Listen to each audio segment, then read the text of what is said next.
बेलपत्ती का नियम है कि बेलपत्ती का चूर्ण भी उल्टा सीधा कैसे भी चढ़ा सकते हैं उसकी डंडी को निकाल के। मैं आपको बताऊंगी कि सावन के महीने में क्या क्या व्रत शुरू कर सकते हैं, क्योंकि जितने हमारे 9 ग्रह हैं, एक ग्रह तो किससे पाए हैं? भगवान भोलेनाथ से। सभी ग्रह भगवान भोलेनाथ की तपस्या करके ग्रह तो अपना इस जो सौर मंडल है इसमें अलग अलग जगहों पर इनको स्थान दिया गया है। विवाह में विलंब किस कारण होता है? विशेषकर लड़कियों की, उनके गुरु नीचस्थ हो जाते हैं कुंडली में, या तो मकर राशि के हो जाएंगे, या तो राहु के साथ बैठ जाएंगे, या तो केतु के साथ बैठ जाएंगे, तो विवाह में अति विलंब हो जाता है। आप अपनी कुंडली पर थोड़ा गौर करके देख लें। बृहस्पति भगवान श्री हरि विष्णु नहीं है। लोग क्या करते हैं? भगवान श्री हरि विष्णु का पूजन करते हैं गुरुवार के दिन, बोलते हैं यही बृहस्पति हैं, चतुर्भुज वाले। अगर आपके यहाँ मशीनरी चीजें आते ही खराब हो जाती हैं, टूट जाती हैं, फूट जाती हैं, तो आप समझिए कि आपके यहाँ घर के सदस्यों में किसी न किसी का शनि बहुत खराब है। बहुत सारे लोग मनौती मानते हैं कि बैजनाथ में जाके झालर उतरवाते हैं बच्चों का, कुछ भी करते हैं, तो आप मनौती पूरा कर सकते हैं। लेकिन अगर झालर उतरवाने के मुंडन संस्कार का मुहूर्त रहे तब, अभी जैसे जाते हैं तो कांवर वगैरह लेकर जाएं, फिर कभी बच्चे का जब मुंडन का मुहूर्त रहे तब देवस्थानों में जाके मुंडन करा सकते हैं। नमस्कार, मैं शारदा पांडे आसान जिंदगी किसी एपिसोड में आपका स्वागत करती हूँ। जैसा कि पर्वों त्योहारों का महीना चल रहा है, सावन के महीने में ढेर सारा आपको जानकारी, ढेर सारे वीडियो दे रही हूँ। आगे इन चातुर्मास में जो 40 से 45 पर्व त्योहार पड़ेंगे महत्वपूर्ण और विशेष, वो वीडियो सभी आपको सुचारू रूप से मिलते रहें, इसके लिए आप हमारे चैनल आसान ज़िंदगी को सब्सक्राइब कर लें, तो आपको सभी वीडियो मिलते रहेंगे। आप लोग सब्सक्राइब नहीं कर रहे हैं और इसलिए आपको वीडियो भी नहीं मिलता। फिर भी चलिए आपको मैं सावन के बारे में बता रही हूँ। सावन का महीना बहुत ही महत्वपूर्ण, साल का जो 12 महीने में सावन भी बहुत महत्वपूर्ण, भक्ति के लिए, तपस्या के लिए, दान के लिए, व्रत शुरुआत करने के लिए बहुत ही महत्वपूर्ण महीना है। अब मैं आपको दूंगी कि सावन के महीने में कैसे सभी व्रत शुरू कर सकते हैं और पार्थिव शिवलिंग का पूजा कैसे होगी, और इसके अलावा शिव जी के पूजन में क्या क्या नहीं करना चाहिए और क्या क्या करना चाहिए। सबसे पहले सावन लगते ही, यानी दिन कोई भी हो, सावन लगते ही अगर आपके यहाँ शिवलिंग की स्थापना नहीं हुई है, मंदिर दूर है, तो शिव जी की विशेष कृपा पाने के लिए मिट्टी का शिवलिंग जरूर निर्माण करें। वैसे फोटो, कांच की फोटो विकल्प सबसे बढ़िया है, कांच की फोटो की पूजा करते हैं, लेकिन सावन के महीने में मिट्टी का शिवलिंग बनाएं। आसान जिंदगी में मैं मिट्टी का शिवलिंग बना के दिखाई हूँ कि चिकनी काली मिट्टी में गाय का शुद्ध घृत मिला के, जैसे मान लीजिए आधा किलो मिट्टी है तो उसमें गाय का 100 ग्राम से 150 ग्राम तक घृत मिला के अच्छी तरह से, जैसे हम मोयम देते हैं वैसे करके हल्का हल्का पानी डाल के शिवलिंग का निर्माण करें। और जलहरी का, यानी पार्वती केंद्र बोलते हैं, उसमें निर्माण करके पानी निकलने का जगह भी बनाएं और फिर उस शिवलिंग का विधिवत पूजन पूरे महीने तक कर सकते हैं। ऐसा भी कर सकते हैं और ऐसा भी कर सकते। बहुत सारे लोग बोलते हैं हम शिवलिंग बनाए थे तो शिवलिंग चरक गए, उसमें विधिवत आप नहीं बनाते होगे, अच्छे से घी नहीं डालते होगे या कुछ भी कमी होती होगी, तो ऐसे में आप क्या करें, पूरे महीने अगर शिवलिंग आपका चरक जाता है, कुछ होता है, तो ऐसे में सावन के 4 सोमवारों को शिवलिंग बनाएं।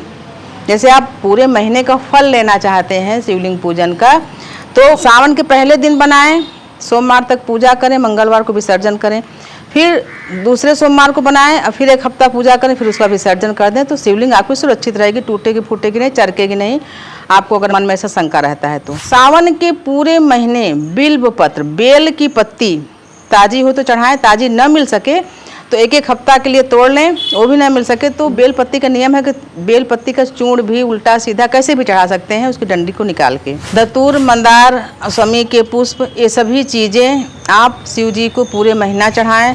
सोमवार के दिन चूरमा का प्रसाद भी चढ़ाएं और जब भगवान शिव जी का पूरा हो जाए पूजन तो पूर्णिमा के दिन हवन भी करें। अब मैं आपको बताऊंगी कि सावन के महीने में क्या क्या व्रत शुरू कर सकते हैं। जैसे सावन लगते ही जैसे जो भी व्रत आते हैं आप शुरू करना चाहें तो उन सभी व्रतों को शुरू कर सकते हैं। जैसे प्रदोष, एकादशी, हफ्तावारी सभी व्रत। जैसे आपके कुंडली में मंगल दोष है तो उस दोष के निवारण के लिए आपको पंडित जी मंगलवार का व्रत करना बताते हैं। और उस व्रत में जैसे आप इस मंगलवार का जब व्रत शुरू करोगे तो उसमें मंगल यंत्र की पूजा होती है। मंगल यंत्र को एक तांबे के कलश पर, यानी भरे हुए कलश पर एक तांबे का ही कटोरी रहेगा, उसमें तांबे का ही मंगल यंत्र रहेगा। उसको रख के विधिवत लाल चंदन, जो अच्छा चढ़ेगा वो लाल चंदन से ही रंगित रहेगा, वो चढ़ेगा। लाल पुष्प सभी चढ़ा के और लाल वस्त्र से दस्ती जैसे रहेगा उसको ढक के फिर भगवान का पूजन करे बाद ढक दिया जाएगा। मंगल व्रत कथा मंगवा के उसको पढ़ें। आपका जो कितने भी आप घोर मंगले होंगे तब भी इस व्रत को सोमवार से, सोमवार क्यों कहा जाता है? क्योंकि जितने हमारे 9 ग्रह हैं, एक ग्रह तो किससे पाए हैं? भगवान भोलेनाथ से। सभी ग्रह भगवान भोलेनाथ की तपस्या करके ग्रह तो अपना इस जो सौर मंडल है इसमें अलग अलग जगहों पर इनको स्थान दिया गया है, सभी 9 ग्रहों को। इसलिए सावन के सोमवार इन सभी व्रतों को शुरू करने के लिए क्यों बोला जाता है? क्योंकि इसकी जो कृपा है, एक जो ग्रह, जैसे आप किसी से सिफारिश करवाना चाहते हैं कि उनसे बोल दो तुम्हारा ये काम हो जाएगा, तो ये जो ग्रह हैं ये सभी शिव जी के अधीन हैं और शिव जी के वार में, शिव जी के ही दिन में व्रत को शुरू करने से आपकी जो शुभता होती है वो बढ़ जाएगी। ग्रह की जो क्रूरता होती है वो धीरे धीरे समाप्त हो जाएगी। तो मंगल का व्रत भी आप कर सकते हैं, घोर मांगलिक हैं तब भी। मंगल की किताब में दिया गया है कि आप कितने मंगलवार तक, 48 मंगलवार तक व्रत करके उद्यापन विधिवत करें। किताब में दिया गया है, देख लें। बुधवार का व्रत छोटे बच्चे करते हैं जिनको ज्ञान अर्जित करना है, जिनको ज्ञानी बनना है, सिर्फ बड़े बड़े वैज्ञानिक। और जितने भी गायन वादन, जितने भी संगीत, जितने भी नृत्य, जितने भी कलाएं हैं वो सब बुद्ध के पास है। सुंदरता, बुद्ध राजकुमार हैं, सुंदरता भी प्रदान करते हैं, राजकुमार हैं, वैभव भी प्रदान करते हैं। बुधवार का व्रत भी आप शुरू करके अब बुद्ध व्रत कथा मंगा लेंगे, उसमें विधिवत दिया गया है कि कैसे बुधवार का व्रत किया जाता है। बुधवार का व्रत करने से देवी दुर्गा, यानी बुधवार का जो दिन है वो देवी दुर्गा के लिए, माँ सरस्वती के लिए, क्योंकि माँ सरस्वती भी गायन वादन करती हैं, और बुध ग्रह भी इससे बहुत ही उच्च हो जाते हैं। जिनके बुध जन्म पत्रिका में उच्च होते हैं वो बड़े वक्ता होते हैं। वो जैसे कहीं पर खड़े होकर भाषण देंगे, बोलेंगे तो बहुत प्रभाव पड़ता है लोगों के ऊपर। अच्छी मधुर भाषा रहेगी, उनका मुख सुंदर रहेगा, सुंदर रहते हैं जो जिनके बुध अच्छे होते हैं। तो बुध का भी व्रत कर सकते हैं। विवाह में विलंब किस कारण होता है? विशेषकर लड़कियों की, उनके गुरु नीचस्थ हो जाते हैं कुंडली में, या तो मकर राशि के हो जाएंगे, या तो राहु के साथ बैठ जाएंगे, या तो केतु के साथ बैठ जाएंगे, तो विवाह में अति विलंब हो जाता है। आप अपनी कुंडली पर थोड़ा गौर करके देख लें। अगर आपके शादी में विलंब हो रहा है तो यही सब कारण है। गुरु आपके राहु के साथ बैठे हैं या केतु के साथ बैठे हैं, आपको कुंडली देखना नहीं आता है तो आप पंडित जी के पास भी जाके दिखवा सकते हैं कि हमारे गुरु राहु या केतु के साथ बैठे हैं या नीचस्थ अवस्था में हैं। तो इसके लिए हम क्या करें, हम आपको बता रहे हैं। इसके लिए आप क्या कर सकते हैं, आप गुरुवार का व्रत शुरू कर सकते हैं। इसी सावन के, आप कृष्ण पक्ष, शुक्ल पक्ष सब मत देखिए, सावन के पहले गुरुवार से गुरुवार का व्रत शुरू कर दीजिए। और हो सके तो फलाहार करके व्रत करें, अगर नहीं रह सकते तो मीठा एक बार, बेसन का कुछ भी घर में बना हुआ आप खा सकते हैं। क्योंकि केले का पूजन होता है तो केले का प्रसाद न खाएं, केला चढ़ा के दान कर सकते हैं। पीले वस्त्र पहने, हल्दी का तिलक कराएं, पीला रेशम धागा अपने कलाई में बांध के पूजा करें। पीला ही आसन बिछाएं, जैसे मान लीजिए कुछ भी आसन है, वो कुछ आसन है तो उस पर पीले रंग के अगर ऊनी साल वगैरह उसको बिछा के पूजा कर सकते हैं। भगवान देवगुरु बृहस्पति का आप व्रत कथा भी मंगाएं। कलश रखें, कलश में जो भी चीज़ें पड़ती हैं, चना की दाल वगैरह डालें, चना की दाल का प्रसाद चढ़ाएं। देवगुरु बृहस्पति का पूजन करके आसान जिंदगी में विधिवत बताई हूँ। देवगुरु बृहस्पति भगवान श्री हरि विष्णु नहीं हैं। लोग क्या करते हैं, भगवान श्री हरि विष्णु का पूजन करते हैं गुरुवार के दिन, बोलते हैं यही बृहस्पति हैं, चतुर्भुज वाले। हाँ, चतुर्भुज देवगुरु बृहस्पति भी हैं। देवगुरु बृहस्पति का विधिवत पूजा करके बताई हूँ। हाथी उनका वाहन है, वो कैसे हैं आप आसान जिंदगी में सर्च करके देखें। आसान जिंदगी में बहुत ही ज्ञान, बहुत ही ऊर्जावान वीडियो डले हैं, आप पिछले वीडियो में जा कर देखें, आपको बहुत जानकारियां मिलेंगी। देवगुरु बृहस्पति का पूजन करें। पीपल और केले का पूजन कैसे किया जाए, बहुत सारे उसमें हम बताए हैं।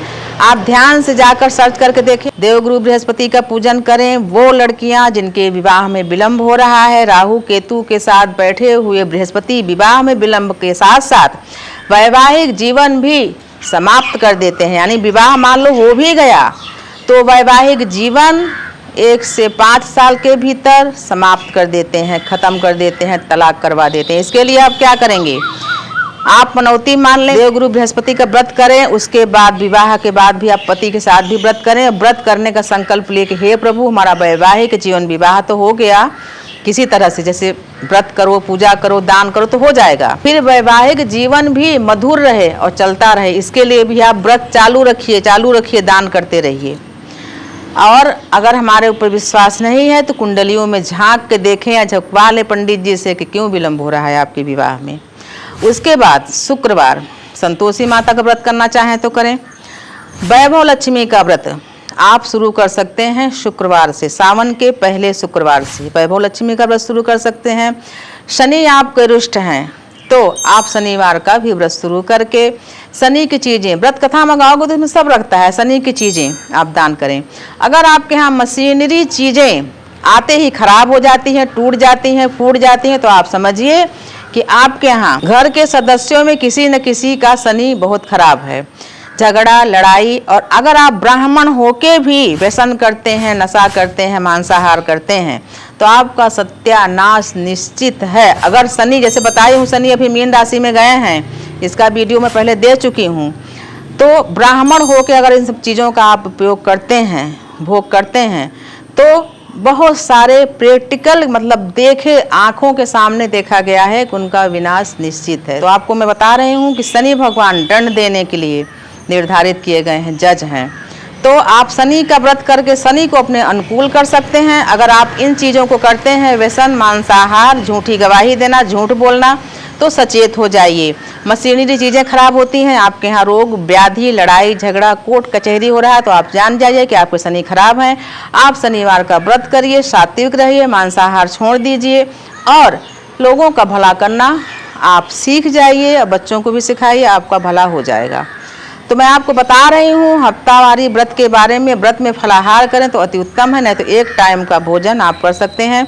शनिवार का व्रत करने के लिए पीपल का पूजन विशेष है। सूर्य उगने से पहले पीपल में जल दें, सूर्य डूबने के बाद पीपल में दिया दें और अपनी कामना को कहें। अपनी भूल चूक और जो भी आप अनिष्ट किए हैं उसके लिए क्षमा प्रार्थना करके आगे सतमार्ग पर चलने का भगवान से आशीर्वाद लें। उसके बाद बहुत सारे हमारे माताएं बहनें देवी भक्त हैं, तो देवी भक्तों के लिए बताऊंगी, जो जैसे मान लो दुर्गा जी की नवरात्रि करती हैं बहुत प्रेम से। तो देवी भागवत के अनुसार जो शुक्ल पक्ष की तीज होती है, जैसे हम तीज करते हैं, जैसे अभी आने वाली है मधुश्रवा तीज 27 जुलाई को, तो इसी तीज, ये सावन का पहला तीज है। तो इस तीज से आप देवी भागवत के अनुसार देवी दुर्गा के नाम से तीज व्रत शुरू कर सकते हैं और अपनी जो भी सर्व कामना है देवी दुर्गा से बता के, और देवी दुर्गा की पूजा वैसे ही विधिवत की जाती है। हर महीने की तीज पर, शुक्ल पक्ष की तीज पर आप इस व्रत को शुरू कर सकते हैं, देवी दुर्गा का विधिवत पूजन कर सकते हैं। तो जिनके चंद्रमा जन्म पत्रिका में उच्च के हैं, वृषभ राशि में हैं या कुंडली के दूसरे खाने में हैं, तो उनके जो चंद्रमा होते हैं वो उच्च के होते हैं। उच्च के चंद्रमा वालों को भी शिव जी का पूजन अगर करते हैं तो उनको बहुत फायदा होता है, क्योंकि खुद जैसे कहते हैं बना बनाया घर को सिर्फ बसाना और सजाना रहता है, उसी प्रकार उच्च के चंद्रमा वालों को सिर्फ भगवान शिव के मन में बसना होता है, भगवान को अपने मन में बसाना होता है, क्योंकि उनका सब बना बनाया है। अगर चंद्रमा नीचस्थ हैं, नीच अवस्था में है, मान लीजिए कि आपके चंद्रमा वृश्चिक राशि के हैं, मतलब नंबर 8 में है, तो नीचस्थ अवस्था में है, ऐसे में आपका जो मन है वो भ्रमित होता रहता है। तो अगर कोई चीज़ बिगड़ा हुआ है तो उसको बनाने के लिए भी आप सोमवार का, चंद्रमा यानी सोमवार का व्रत आप भी कर सकते हैं। जो सर्व समर्थ हैं वो भगवान शिव को चांदी का चंद्रमा यानी शिवलिंग पर किसी भी सोमवार के दिन चांदी का पतला सा, बहुत महंगा नहीं आता है, 200-400 में मिल जाएगा, चांदी का पतला सा चंद्रमा लेकर भगवान शिवलिंग के, मतलब मंदिर में जो प्राण प्रतिष्ठित हैं वहाँ पे जाके चढ़ाने से चंद्रमा आपके उच्च और आपके अनुकूल हो जाएंगे। जो आपका मन भ्रमित होता है, आप एक जगह कुर्सी में, ऑफिस में कहीं भी बैठे रहते हैं, आपका मन पूरे विश्व में भ्रमण करता रहता है। जैसे कहते हैं कि आदमी है यहाँ पर, उसका मन और कहीं है, और तमाम चीज़ों को सोचता है जो होना जाना कुछ नहीं है। तो आप ऐसे लोग जो हैं, चंद्रमा को बनवा के शिव जी के शिवलिंग पर दान कर दीजिए। छोटा सा पत्तल, यानी कि चंद्र का आकार का हो। तो आपको मैं बता रही हूँ कि सावन के महीने में आप क्या क्या करें जिससे शिव और पार्वती जी का आपको पूरा आशीर्वाद मिले, आप अपने कष्टों से छुटकारा पाएँ। कभी भी कहीं भी नंदी दिखे तो उनको भी कुछ खाने पीने की चीज़ें दे दें। और भगवान शिव को अगर आपके पास गंगा जल है तो गंगा जल से भी आप अभिषेक करें, ये भी काफ़ी उत्तम माना जाता है। डमरू और त्रिशूल भगवान शिव जी को चाहे मनौती माने रहते हैं तो आप चढ़ा सकते हैं। और जैसे कि बहुत सारे लोग मनौती मानते हैं कि बैजनाथ में जाके झालर उतरवाते हैं बच्चों का, कुछ भी करते हैं, तो आप मनौती पूरा कर सकते हैं। लेकिन अगर झालर उतरवाने के मुंडन संस्कार का मुहूर्त रहे तब, अभी जैसे जाते हैं तो कांवर वगैरह लेकर जाएं, फिर कभी बच्चे का जब मुंडन का मुहूर्त रहे तब देवस्थानों में जाके मुंडन करा सकते हैं। तो आपको मैं बता रही हूँ सावन के महीने में आप क्या ऐसा करें जिससे आपको आपके पुण्यों का फल का क्षय न हो। यानी पुण्य करने के बाद भी तमाम गलतियाँ करते हैं तो पुण्य नहीं मिलता, वो पाप में बदल जाता है। उसी प्रकार से गौ को, गाय को, जो भी आप व्रत शुरू करेंगे तो गाय को थोड़ा सा अग्रासन जो भी आप खाएं आगे से पहले निकाल के गाय को रख दें, उसके बाद भोजन करना चाहिए। अभिषेक करा हुआ जो दूध या पानी होता है उसको यहाँ वहाँ नहीं फेंक के उनको जल विसर्जन कर दें या देव वृक्ष में डाल दें, किसी के पाँव के नीचे नहीं पड़ना चाहिए। तो मैं आपको सावन के महीने में पूरी तरह से जानकारी दे रही हूँ। आगे जो पर्व त्यौहार आएंगे, जैसे नाग पंचमी हुआ, श्री कृष्ण जन्माष्टमी हुआ, तीज हुआ, जो पर्व त्यौहार 40-45 जो पर्व त्यौहार पड़ेंगे, सभी पर्वों त्यौहारों का वीडियो आपको समय से देती रहूँगी। आप सभी को ये सभी व्रत पर्व मंगलमय हो, सुखी रहें, संपन्न रहें, स्वस्थ रहें और हमारे आसान ज़िंदगी के साथ बने रहें। तब तक के लिए नमस्कार।